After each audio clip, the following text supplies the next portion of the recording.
Jim Palmer here, and it's April 19th. We still have the coronavirus shutdown going on here in Washington, but it's a halfway decent day today, and I'd like to do a little work on the 1200, get it ready for summer riding season. So got a couple oil leaks we're going to deal with. The valve covers seem to be leaking, so we're going to replace the seals for that, and then change the oil.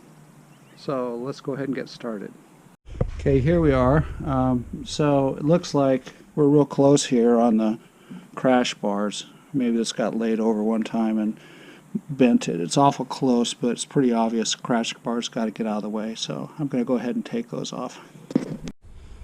Okay, so I gave it my best shot at trying to get that valve cover off without pulling the fairing lower or the crash bar, but I'm sure there's people that know how to do that.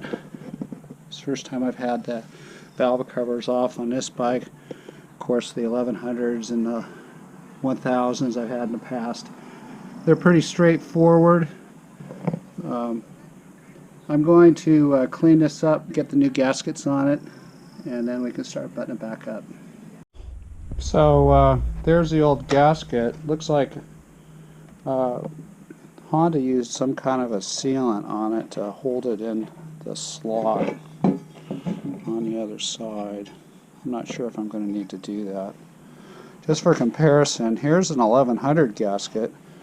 I did that to the 1100 engine. It's getting ready to go in the other bike, but here's the 1100 gasket. They look the same. I'm going to try sliding it into the 1200 here and see if it fits. And it doesn't. It looks like the end pieces here around the valve seals are different. Yeah, it's bigger. It's higher. That's why Honda doesn't have these anymore. You have to get them used, or sorry, there's pattern parts available. They are different. It's interesting though, because see the difference here. The seal that goes at the end of the camshaft is the same part number for the 1100s and the 1200s. So if you have to go that route. I think my seals are good. I just need to replace this. Here's the new ones, OEM Honda 1200 seals. Be sliding that in there, and then I got the new rubbers for the, there's one side. Here's the other side. And what's this? Oh, this is the other side. What do I got here? Oh, keys. I got a couple of blank keys. Okay. Alrighty. Be back in a minute. Okay, there's the right-hand valve cover all buttoned up. Put the crash bar back on. I need to go do the other side first. See what we have to do to get that crash bar out of the way.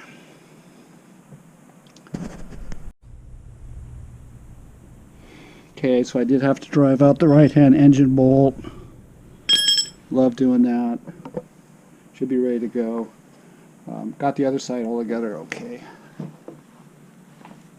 Here is the, you can see this has got glue on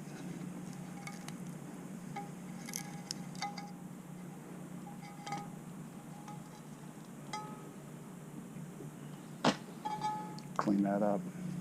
Get the new seal in it.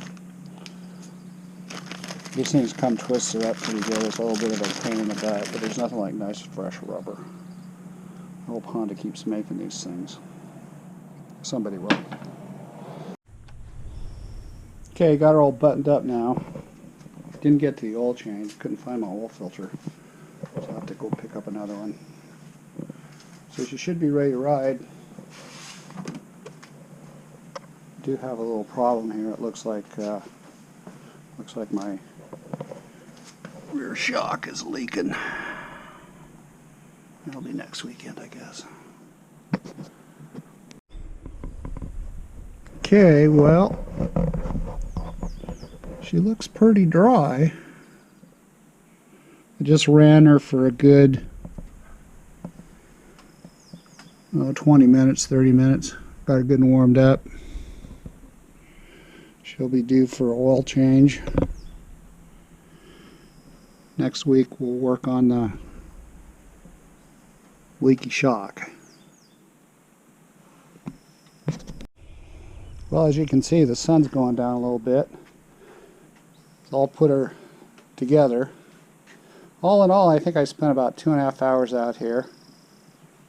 Just to recap, if you're going to do this job, I recommend just go ahead, loosen up your crash bars. Start by taking the lowers off the fairing, loosen up the crash bars, get it all opened up, and then just pop it back up. I putzed around a little bit trying to get it do the least as possible, but that didn't turn out.